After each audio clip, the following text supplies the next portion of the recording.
Channel Mona crochet. आज मैं एक छोटा सा प्यारा सा बो बनाऊंगी और वही हम सीखने जा रहे हैं। और इसे आप या तो फ्रॉक में यूज़ कर सकते हैं या कैप में यूज़ कर सकते हैं। मैंने इसे दोनों में यूज़ किया है, आप किसी में भी यूज़ कर सकते हैं। या तो आप क्लिप बनाने में यूज़ कर सकते हैं, छोटे छोटे बच्चों की क्लिप्स होती हैं उनको बनाने में यूज़ कर सकते हैं। और आप बैग यानी कि जो पर्स हम क्लच बनाते हैं उसमें भी आप इसे यूज़ कर सकते हैं। तो चलिए हम बनाना स्टार्ट करते हैं। इसके लिए मैंने वूल लिया है, 3 mm हुक लिया है। आप 2.5 से 3 mm का हुक भी ले सकते हैं या 3.5। और सीज़र लगेगा और हमें एक नीडल लगेगा। तो चलिए स्टार्ट करते हैं। आप चाहे तो वूल को डबल भी कर सकते हैं, मैंने सिंगल ही लिया है क्योंकि मैं हाफ डबल क्रोशिया इसमें यूज़ करूँगी स्टिच को। तो स्लिप नॉट बना लेंगे और इसके बाद हम स्टार्ट करेंगे चेन बनाना। तो 30 चेन से हम स्टार्ट करेंगे। और चेन बनाना जिसे नहीं आता है, जो भी बिगिनर्स है, वो लास्ट मेरी जितनी भी वीडियोस हैं, एक बिगिनर्स के नाम से जो मैंने प्लेलिस्ट बनाई है, आप वहाँ भी जाके चेक कर सकते हैं। और वहाँ पूरा बिगिनर्स के लिए ही बनाया है। तो ये हम 30 चेन बनाने के बाद 2 चेन एक्स्ट्रा लेंगे। और 2 चेन क्यों एक्स्ट्रा लेते हैं ये भी मैंने पिछली वीडियोस में ही बताया है। जो बिगिनर्स के लिए प्लेलिस्ट मैंने तैयार की है उसमें सब जानकारी है। और इसमें मैं हाफ डबल क्रोशिया यूज़ करूँगी, इसलिए मैं 2 चेन बनाऊँगी। तो ये हमने 30 बना ली है। आप इंची टेप से नाप के भी अपना बो तैयार कर सकते हैं। आपको 4 इंच का चाहिए है या 5 इंच का चाहिए है, और छोटा क्लिप के लिए 2 इंच का होता है वो चाहिए, तो आप उस हिसाब से बना सकते हैं। तो ये मैंने half double crochet 3rd chain से लिया है। अभी हम इसको पूरा जो हाफ डबल क्रोशिया पूरा चेन में बनाएंगे। आप चाहे तो क्लिप के लिए अगर आपको बनाना है तो आप उसको छोटा 2 इंच का भी बना सकते हैं और पतले ऊन से बना सकते हैं। उसके लिए हुक भी छोटा साइज़ का चाहिए रहेगा। पॉइंट वाले जो आते हैं 7.5 मार्केट में अवेलेबल है, किसी भी जनरल स्टोर में मिल जाएगा। या अगर आपके यहाँ आसपास वूल की शॉप है वहाँ भी आपको आसपास मिल जाएगा। ऑनलाइन भी परचेज़ कर सकते हैं। तो कुछ स्टोर ऑनलाइन स्टोर के मैंने रिव्यूज़ दिए हैं, आप जाके देख सकते हैं मेरे चैनल पर। सो ये हम यहाँ पर पूरा 30 बना लेंगे। मैं ये 30 बनाने के बाद यहाँ हम कॉर्नर पर आ गए हैं। देन हम इसको लेफ़्ट से राइट जाएंगे। तो लेफ़्ट से राइट जाने के लिए हमें 2 चेन लेकर और 30 हाफ डबल क्रोशिया बनाना होगा। तो चलिए बनाते हैं। ये 2 चेन मैंने लिए हैं, इसको टर्न करेंगे और जहाँ से चेन बनाया है उसी प्लेस में ही हम हाफ डबल क्रोशिया बनाएंगे। आप चाहे तो इस बो को डबल क्रोशिया से भी बना सकते हैं, सिंगल क्रोशिया से भी बना सकते हैं। जो भी स्टिचेस मैं आपको बता रही हूँ ये सारे बिगिनर्स के लिए ही हैं। और आप मेरा प्लेलिस्ट जो मैंने बिगिनर्स के लिए बना के रखा है वो मैं आई बटन पे क्लिक कर दूँगी, तो आप उसको जाके सर्च कीजिए और बनाना ट्राई कीजिए कैसे बनता है। देन आप बो बनाना इजीली सीख सकते हैं। बहुत आसान है। तो ये मेरा कंप्लीट हो गया है 30 हाफ डबल क्रोशिया। देन हम सेम रिपीट करेंगे, 2 चेन लेके और टर्न ले लेंगे। और जितनी भी स्टिचेस हैं उन सभी में हमें 30 हाफ डबल क्रोशिया लेना है। अगर डबल क्रोशिया ले रहे हैं आप तो आप डबल क्रोशिया से बना सकते हैं पूरे 30। आप चाहे तो 40 चेन भी ले सकते हैं। आपके कैप के अनुसार या आपकी ड्रेस के अनुसार जहाँ भी आपको लगाना है। बहुत छोटे बच्चे का बना रहे हैं तो 3 या 4 इंच का भी बना सकते हैं। ये थोड़ा मैंने बड़े बच्चे के लिए बनाया है तो थोड़ा सा मैं बड़ा ली हूँ। तो इसको मैं समझाने के लिए मैं कॉपी पे मैंने आपको बताया है। ये 5 इंच का लेंथ और चौड़ाई मैंने 2.5 और ये है इंची टेप से। अगर किसी को नहीं आता है तो इंची टेप से भी आप नाप के, ज़रूरी नहीं है कि इसमें चेन को हमें याद रखना पड़े कितनी चेन लें। आप इंची टेप से 5 इंच जितनी भी स्टिचेस आई हैं, आपकी जितनी भी चेन आई है, आप ले सकते हैं।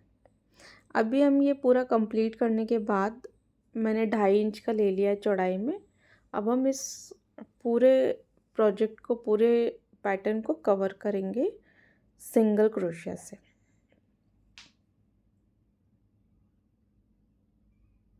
सिंगल क्रोशिया से कवर करने से इसके जो एजेस है थोड़े से क्लीन दिखते हैं। मेरा यही एक तरीका है इसको बनाने का। अगर आपको इसको स्टिच से कवर नहीं करना है तो आप नहीं भी कर सकते हैं, एज इट इज़ उसको ऐसे ही रख सकते हैं। तो यहाँ से हम धागा कट कर लेंगे और इस धागे को छुपाने के लिए हम निडल से इसको थोड़ा थोड़ा स्टिच करके इसके अंदर जितनी भी स्टिचेस हैं उसके अंदर हम ये धागा हाइड कर लेंगे, छुपा लेंगे। तो जैसे मैं ये कर रही हूँ वैसे आपको करना है। और इससे क्या होता है, फिनिशिंग भी आती है और धागा हाइड हो जाता है तो वो दिखता भी नहीं है। अभी देखिए ये दिख नहीं रहा है। अब हम क्या करेंगे, इसको ऐसे मोड़ के और ऐसे बीच में से हम सिलाई कर लेंगे। इससे क्या होगा, अगर हम डायरेक्ट इसके ऊपर स्ट्रिप चढ़ाएंगे तो इतना क्लीन नहीं बनेगा जितना हमें दिखना चाहिए। जो एक्सपर्ट हैं वो तो कर सकते हैं, बट अगर जो बिगिनर्स हैं वो नहीं कर पाएंगे। तो आप क्या करिए, पहले आप इसको सिलाई कर लीजिए। इससे क्या होगा कि एक आपको पता चल जाएगा कि हमें जो इसके बीच की स्ट्रिप होती है वो लगाना कहाँ है। तो ये मैंने इसको ऐसे बीच से सिल लिया है। और कैसे भी स्टिच आप लगा सकते हैं इसमें, कैसे भी इसको सिलाई कर सकते हैं, पर आपको ऐसे बीच में से थोड़ा सा पकड़ के ही करना पड़ेगा। अभी हम यहाँ पर स्ट्रिप बनाने की करेंगे। तो हम मैंने इसमें 6 चेन ली है और हम इसमें 4 डबल क्रोशिया बनाएंगे। तो जो 2 चेन है वो हमारी जब हम मोड़ते हैं, जितने भी बिगिनर्स से मैं उनके लिए बोल रही हूँ, तो जब हम टर्न लेते हैं तो वहाँ 2 चेन की स्टिच आती ही आती है। और डबल जो क्रोशिया रहता है उसमें 3 चेन आती है। हाफ डबल क्रोशिया में हम 2 चेन लेंगे। ये टर्न करके मैंने हाफ डबल क्रोशिया 4 बनाए हैं और यही चीज़ हम रिपीट करेंगे 2 इंच या 2.5 इंच जितनी भी आपको चाहिए। ये मैंने 2 इंच की स्ट्रिप तैयार कर ली। ये देखिए ऐसे टर्न करके हम फिर से वही चीज़ रिपीट करेंगे। 1, ये 2,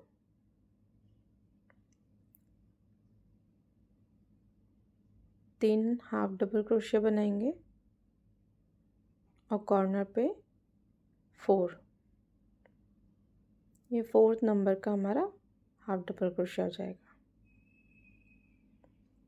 सो यही चीज़ हम रिपीट करेंगे जितनी हमें लेंथ चाहिए है। ये अगर आपका बहुत थोड़ा और मोटा है जो बो, तो बो को क्या करना है, आपको आपको लगा लगा के स्ट्रिप को देखना होगा कि कितना और हमें स्टिचेस इसमें बढ़ाने होंगे। ये एक सिंपल आसान तरीका है स्टिचेस किसी को याद नहीं होती है कि क्योंकि हर प्रोजेक्ट के स्टिचेस, हर धागे के स्टिचेस अलग होते हैं। ये मैं पतले धागे से बना रही हूँ, क्या पता आप लोगों के पास में थोड़ा मोटा धागा हो, या कुछ लोग डबल धागे से बनाते हैं। तो उसमें क्या होता है कि जो डबल धागे और जो मोटे धागे से बनाते हैं उसमें ये स्टिचेस और ये लेंथ थोड़ी बढ़ जाती है। स्टिचेस के अकॉर्डिंग ये लेंथ बढ़ जाती है, जिससे क्या हमें जल्दी से जो लेंथ हमें चाहिए वो मिल जाती है। पतला धागा होने से हमें उतनी ही स्टिचेस बढ़ानी होती है। अब ये 2 इंच का ये लगभग मेरा बन गया है, तो मैं अब इसको इसके ऊपर रैप करके सिल लूँगी। आप चाहे तो चिपका भी सकते हैं, बहुत लोग चिपकाते भी हैं। तो आप ग्लू गन हो या आपके पास फैब्रिक ग्लू हो तो आप उससे भी चिपका सकते हैं। पर ये मुझे सिलना था तो मैंने इसको इसी के ऊपर रख कर ऐसे सिल दिया है। अगर आपके पास ये निडल नहीं है तो आप ऑनलाइन मंगा सकते हैं। कहीं मार्केट में अगर अवेलेबल नहीं होती तो ऑप्शन हमारा ऑनलाइन है। ऑनलाइन जो स्टोर्स होते हैं, आजकल बहुत स्टोर्स खुल गए हैं, तो आप इजीली वहाँ से मंगा सकते हैं। ये हमने कट कर लिया है और ये हमारा वो रेडी हो गया है। अब आप चाहे तो ये जो हेयर बैंड होते हैं बच्चों के, आप उसमें भी चिपका सकते हैं। और ये देखिए मैंने एक सुंदर सी फ्रॉक बनाई थी जिसमें मैंने इसे लगाया। सो वीडियो कैसा लगा कमेंट करके ज़रूर बताइए, और चैनल को सब्सक्राइब करना ना भूलिए। लाइक भी कीजिए, शेयर भी कीजिए दोस्तों के साथ, और इंस्टाग्राम पे फॉलो भी कीजिए। बाय।